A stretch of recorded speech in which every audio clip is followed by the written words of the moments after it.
Thank you. Good morning. All right. I just want to tell you a little bit about me. As I grew up in a Christian family, and probably, a good portion of you might have done that. And I went to church all my life. I went to Biola University in California, which is a Christian university, and it was there and I lived a good, morally good Christian life and all that. I never really doubted my faith, never went through a time of rebellion, but I went to Christian university, and in my freshman history class, the professor was talking about Jesus and placing him in history, right? Talking about historians and such that talked about Jesus, and it for the first time just really clicked. Jesus was real. And I thought, man, it's like, because you grow up in the church, and your teachers did flannel graphs in Sunday school. I don't know, little flannel stories, and you get taught Jesus alongside Santa Claus and Easter Bunny, Disney princesses, and all this kind of stuff. That is very easy to come away as you start to get older and say, okay, were my parents lying to me about this as well as everything else that they lied to me about, right? And is Jesus true? Is he real, or is he just another myth and fairy tale? And going to Christian college, at that moment there in history class, I'm like, whoa, he is a factual, historical figure. It is not like in question whether Jesus actually lived or not. I used to wonder as I got older, like, did Jesus really live? Or are these just nice stories, and stuff? And I'm like, no, he is there in history. Had a profound impact on me. I went to a senior who was mentoring me, and I said, man, we got to tell people about this, that Jesus is historical. And he became a Christian later in life. And he said, that's not even a question. Nobody doubts that. And I was like, well, I did. And so for him, it was very easy to know, Jesus was historical figures, just do I want to follow him or not? But for me, it was like, this was like the big aha moment. And I don't know where you are, but today I want to talk about where is it even valuable to believe in Jesus or not? I know Pastor Jared spoke last week and presented the gospel, but why should we put our faith in the gospel message if Jesus isn't even real? So in college, I started a love for apologetics, which is a fancy word for defending your faith. In 1 Peter 3:15, it says, we should always be ready to give an account for the hope that is within us, which that word there is an apologia, apologetic. It's a legal defense. We should always be ready to be able to give a defense for the hope that we have. Why do I believe what I believe? If somebody asks you, why do you believe what you believe, you should be able to answer that. And it could be your testimony. That's fine. To say, Jesus changed me. I was this, and now I'm this. And that is a great reason for believing. But, for me, that's part of my testimony, part of the answer, too. But also, I've got these reasons. I don't doubt whether there's a God or not. Because I've looked at science. I've looked at different religions and all that. And the God of the Bible is the only one that makes sense to me. And I want to share with you today the proof of the resurrection. And I think it's one of the strongest arguments and one of the easiest ones to comprehend, too, should we believe in the Bible or not? Should we put our trust in Jesus or not? Because people ask Jesus, they said, how do we know that you are who you say you are? Give us some kind of a sign. And what did Jesus say? He said, no sign will be given to this evil, wicked generation except for the sign of Jonah. He said, as Jonah was in the belly of the whale for 3 days and 3 nights, so the Son of Man will be in the grave for 3 days and 3 nights. So Jesus threw it all out there. He drew a line in the sand. If I don't raise from the dead in 3 days, don't believe me. So everything hinges on this. In the gospel writers, or Paul, the apostle, he said, if Jesus did not raise from the dead, your faith is useless. It's worthless. So he grounded everything on the resurrection. If Jesus did not historically raise from the dead, don't believe it. Eat, drink, do whatever you want to do. But don't put your faith in Christ. Don't sacrifice everything for him if he didn't actually raise from the dead. So everything rests on this, which is why you've got people like Lee Strobel, who wrote The Case for Christ, The Case for Faith, and all these different Case for books. It's a new movie out you can watch about the testimony of his life. I haven't seen it yet, but I'm going to.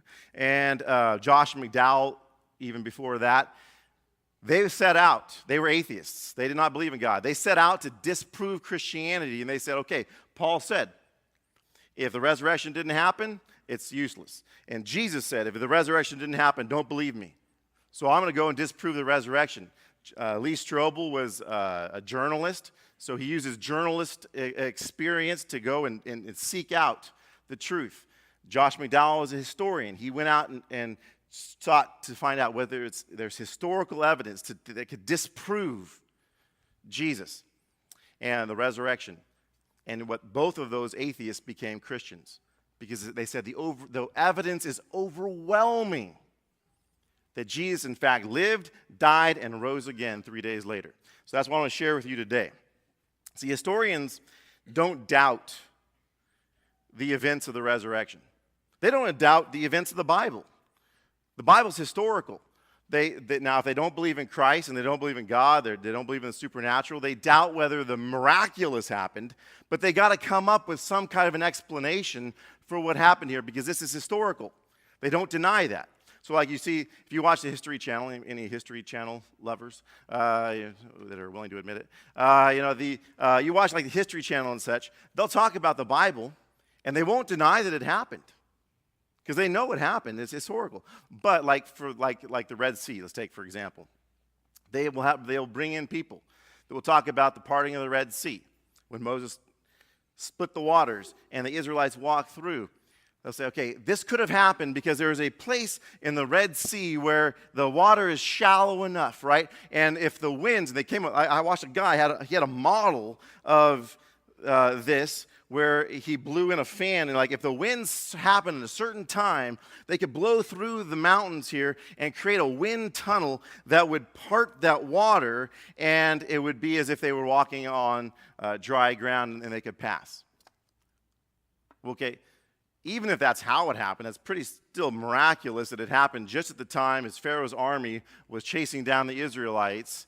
And then now all of a sudden this wind tunnel happens and they go through, and then Pharaoh's army all drowns in that same water afterwards. They're saying it was only so shallow. Right? But they're trying to come up with some kind of a naturalistic explanation, because they know the Israelites somehow escaped Pharaoh's army and parted through the Red Sea.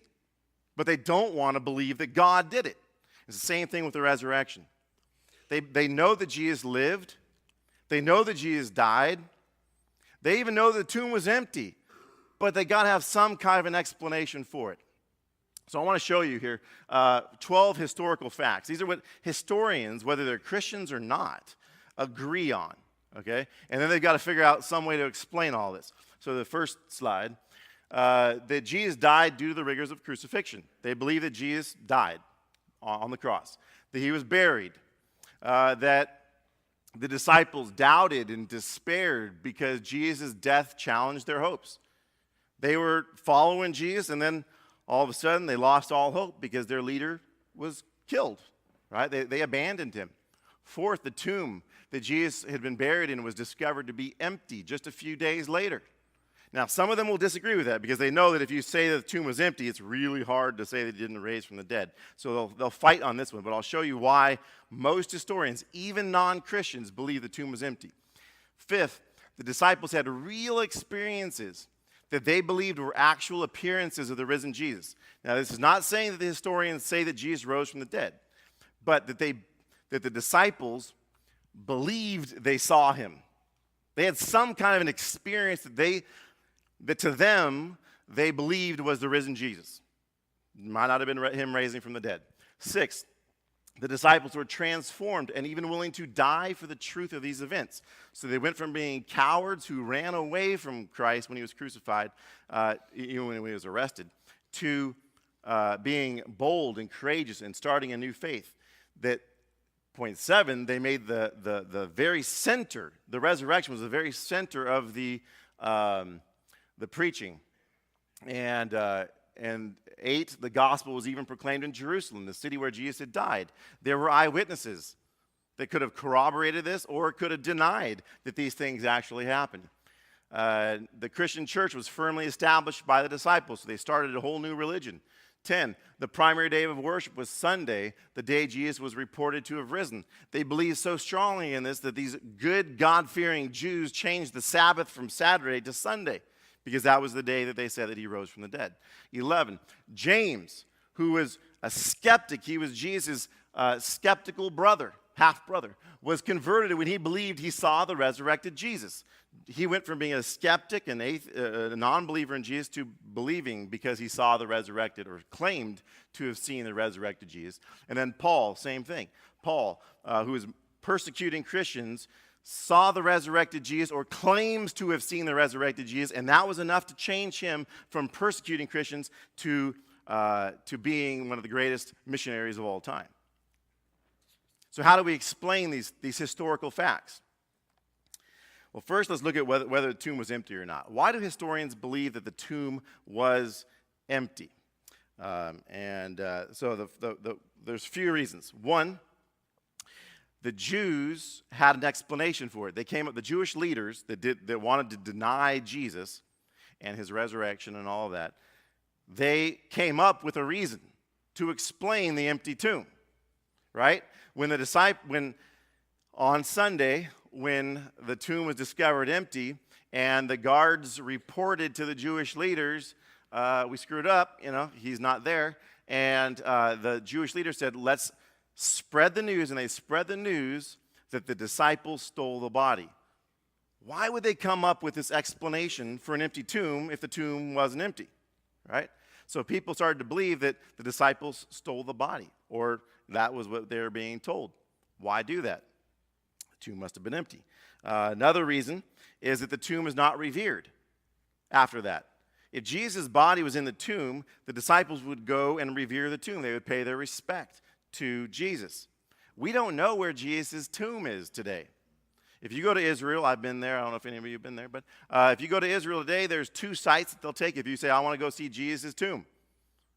Depends on what tour that you're on. They'll take you, one, to the Orthodox Catholic site, where they say that it was, or you can go to the Protestant site where they say it was. And I've been to both. But they don't know for sure whether either one was actually where Jesus was buried. Why? Because the disciples didn't go back and revere the tomb. We know where other prophets were buried. You can go to their tombs because they went back and paid their respects to them. But if Jesus is not in the tomb, why go back to the tomb and revere it? So they lost where the tomb was. They don't know. Third, and the most convincing, why the tomb must have been empty, is because Jesus was claimed, the disciples were saying that Jesus rose from the dead, and they're starting this new religion, and thousands of people are following them, and the Jewish leaders wanted to stop this, right? They didn't want people to go and follow the apostles and start this new religion. They wanted them to stay in their synagogues. If the disciples are saying, Jesus rose from the dead, and so therefore you should believe him, all the Jewish leaders had to do is say, no, these disciples are lying to you. His body is still in the tomb. We can all meet there today at 3 o'clock, or the third hour, and whatever, however they said it back then. Right? We're going to all go and meet at the tomb at this time. We'll roll the stone away, and there, look at his body's still here. They're all making this up. And Christianity would have got nowhere. It would have died on the spot. And the Jewish leaders wanted to kill it. And they could have easily done it if the body was in the tomb. So the tomb must have been empty. Right? So we've got this historical fact. The tomb is empty. You've got these disciples that were cowards and now are becoming courageous and starting a new religion. What happened? You got all these people that are claiming to see a risen Jesus. What happened? How do you explain all of these historical facts? So what you've got now, all these atheists, scholars, that believe the tomb was empty. They believe all these historical facts, but they don't believe that Jesus actually rose from the dead. And so they came up with different theories. And there's three of the most popular theories that I'll share with you this morning. And these three theories, they all disagree with each other on. So the atheists are arguing with each other. One atheist will say, no, it's this theory. The other atheist will say, no, that theory makes no sense, and this is why it makes no sense. So here's my theory. And another atheist will say, no, that theory makes no sense for this reason. Here's my theory, right? And there's three main theories they've come up with, and they've all disproven each other's theories. And all we got to do is come along and collect all their evidence and show you why none of them make sense. The only explanation that makes sense is that Jesus actually rose from the dead. So what are these three main theories? The first one is that the disciples stole the body. It was the earliest theory, right? The disciples snuck in there, stole the body. Well, we know they'd have to get past the Roman guards and all of that, and, that would be very difficult and such. But let's just ignore that. Let's just say that they could do that, okay? First question to ask is, why would they do that? These guys were cowards while Jesus was still alive. He got arrested, and what do? They ran away from him. They didn't stand by him. So now that they actually watched him being brutally murdered, they're going to say, you know what? Let's start a new religion. Let's go steal a body. Let's go take his body, right? Yeah. That makes no sense. It's not in their character. So why would they steal it? What would they have to gain by stealing it? They could have easily just gone back to fishing or tax collecting or whatever they were doing beforehand. Say, you know what? We really wasted 3 years of our life, but, so be it. We're still alive. And gone back to but they didn't. For some reason, they decided to go steal his body. And now they steal the body and they say, you know what? They start this religion, and we know from history that they were all killed for starting this religion. Except for John, who was, on the island of Patmos and died in prison. But he was imprisoned for it. But Peter was crucified, and along with a number of disciples. And when Peter was crucified, he said, I'm not worthy to be crucified in the same manner as my Lord. Crucify me upside down. Now that's some great faith. If Peter had stolen the body and knew that it was a lie then, everything that they'd been saying was a lie, you would think when it came to the point of death and crucifixion, he would say, you know what, we made it up. Please release me. You would think at least one of them who was being brutally killed for what they believed would say, we made it up, the body is over at Thomas's house. Hey, stop. Right? At least when the nail starts to go through, they'd say, stop, and they'd confess. But they all went to the death for something that they knew was a lie. That doesn't make sense. Doesn't fit with anybody's character, really, except for a crazy person, yet alone these cowards, and these rational cowards who were not crazy. So why would they steal? Why would they die for something that they knew to be a lie? And then furthermore, what did James and Paul see, who were previously skeptics, saw the risen Lord? They were not the disciples. They wouldn't have been part of the group that stole the body. They were murdering the Christians who stole the body. Oh, Paul was. What did they see if the disciples stole the body? Were the disciples up there like on a mountain with the dead body of Jesus, the corpse, and like hold him like a puppet and say, oh, I'm the risen Jesus, stop, Paul, why are you, sir? It doesn't make sense, right? They saw something that they believed. So the stolen theory doesn't make sense, which is why then some people came up with the hallucination theory. Maybe they were hallucinating it. They just believed they saw something, but it wasn't actually that, Jesus, the risen Lord. Well, the problem with this is it doesn't fit with what psychologists tell us about hallucinations. There's no such thing as a mass hallucination where a mass amount of people see the same thing. Right? It doesn't happen. And they didn't see this on just one occasion. They saw this on many occasions from different people at different times. So it wasn't like when people see like say a water stain on the building and say, I see Jesus in that, or the Mother Mary or something like that, right? And oh yeah, I think I can see it too, right? It's not something like that. These are very different occasions where people are hallucinating Jesus back from the dead. Who actually, this hallucination, broke bread with them, walked with them, talked with them. It doesn't make sense for what hallucinations, what has to happen for an hallucination. Also for a hallucination, what psychologists will tell us is that in order for it to happen, you've got to have some kind of an expectancy of it or an understanding of it.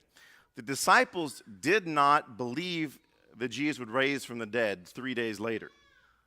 When Jesus talked about resurrection, they were thinking the Jewish idea of resurrection at the end times, there would be this mass resurrection of the dead. But that Jesus would actually raise from the dead on his own 3 days later, that was completely out of their mindset.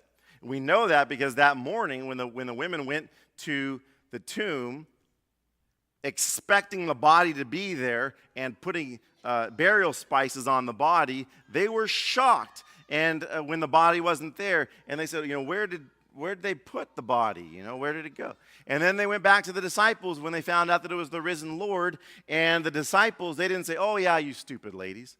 He said he was going to raise from the dead 3 days. Why are you guys shocked? Yeah, we were expecting it. No, they couldn't believe what the ladies were saying. And they had to go back and look at the tomb themselves and see, oh my goodness, this thing is empty. Jesus actually did raise from the dead. Right? It was not in their wheelhouse, not in their mindset that this would happen. So they couldn't have hallucinated it. There's a problem with hallucinations, but it also does not explain the empty tomb. Let's say that they did somehow all hallucinate this on various occasions in various ways and went completely against science, and they use all these different hallucinations. Still, there would be a body in the tomb, and the Jewish leaders could go show the body and destroy Christianity. Right? So the hallucination theory breaks down. It doesn't make sense. It doesn't work. So there's one more major popular theory, and that's a swoon theory. That Jesus fainted on the cross. He didn't actually die. Okay? And I sat with an imam, a Muslim priest, who Muslims they don't believe that Jesus died on the cross. They believe that, I think it was Judas died in his place. Somehow people were mistaken. They didn't realize it was Jesus. Not Jesus up there. But that Judas died instead of Jesus. But this imam, he believed that Jesus fainted. And so he didn't actually die. So imagine this. You've got Jesus brutally beaten up, crown of thorns smashed in his head, the scourging, the whipping of his back, right?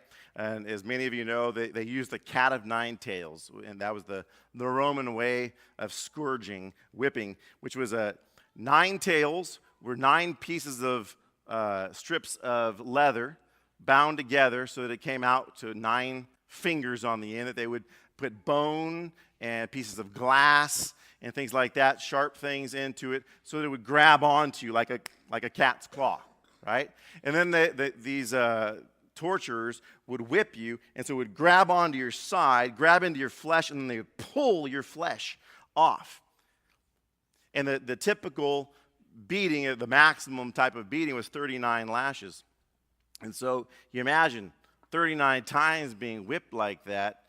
Jesus had not much of a back left, right? And then he's put on the cross, which I'm sure they did not smooth down, sand down, right? It's this rough cross. That now, in order to breathe, after they nail these large nails into your hands and wrists, in order to breathe, you've got to pull yourself up, right? And so the way that people died on the cross was asphyxiation or suffocation, right? So they're down in this position, hanging there. You can't breathe like this. So you got to gather your breath and then go back down for a little bit, right? And that whole time, then, the nail going through the nerve in your wrist, shooting sharp pain throughout your body. Your back that was destroyed is now rubbing up and down against that. It's a very painful way to breathe. And so they die, they give up. And Jesus gave up his last breath. Now, these trained Roman guards come to him and they break the knees of the robbers, the thieves on both of the other crosses. That way, because you can push yourself up too on that nail down below, right? And so they were probably not beaten up as much as Jesus was.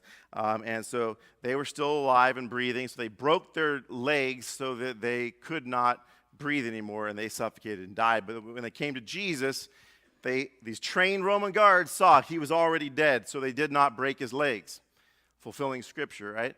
And instead, they stuck a spear up his side, and blood and water flowed out, which means the scientists tell us that was piercing the pericardium, this watery sac that protects your heart, and blood and water came out. The guy was dead, right? But let's just say somehow he lived through all of that. Now his followers take him down off the cross. They prepare his body. They very intimate experience. They're trying to clean him up, prepare him for burial. And they don't recognize that he's actually still breathing, right? And they wrap him up and they put him in the tomb. A couple days later, he wakes up. He's like, oh, crap. They buried me. Can I say crap? Okay. And they buried me. And they said, so he said, okay, I thought this might happen. So he kept some piece of bone or glass in his hand, and he cut himself loose, got out of the bandages, says, all right, there's probably some big massive stone here, and they probably put some guards on the other side. So he rolls the stone away ever so quietly and sneaks away from the guards. Let's say he's able to do all that, hasn't eaten for several days, and he's just a wasted form of a human being. And he comes to his disciples. He says, I'm risen. Would they bow down and worship you and say, oh my goodness, we were cowards before, but not anymore because you have risen from the dead. God is good. He's amazing and powerful, and nothing is impossible. They wouldn't worship him. And this is why the swoon theory fails as well. I've heard a guy who's a mathematician. He debated one of our professors at Biola, at Cal State Fullerton, and he was a mathematician. He said his theory was Jesus didn't die on the cross. He didn't raise from the dead, and it's mathematically impossible for anybody to raise from the dead. 0% chance that a person could raise from the dead because miracles don't happen. So Jesus had a twin brother who died. Now, there's absolutely no evidence. The guy admits that Jesus had a twin brother, but he says, it's more statistically possible that he has a twin brother than that he could die from the cross, because there's a 0.0, maybe 1% chance he has a twin brother, but there's a 0% chance that there's actually a God who could have raised him from the dead. And so he wouldn't believe it. See, it's a matter of the will. It's a matter of the heart. The facts tell us that Jesus died and rose again from the grave 3 days later, but you've got to choose whether you believe it. Because if he rose from the dead, he is who he said he was. He is Lord. And everything that Pastor Jared said last week about the gospel is true. And you'd better put your trust in that, because that is the only thing that can save you from eternal destruction. Christianity is true. All the evidence points to it, but you have a choice to make. Are you going to put your trust in that or not? God is calling you. God is drawing you to himself. But are you going to resist him or not? You got to make that choice. Let's pray. Lord, I thank you that we can understand your truth with the reason that you've given us and the evidence that you've given us. You don't call us to believe in something that makes no sense, but it makes sense. But are we willing to follow you or not?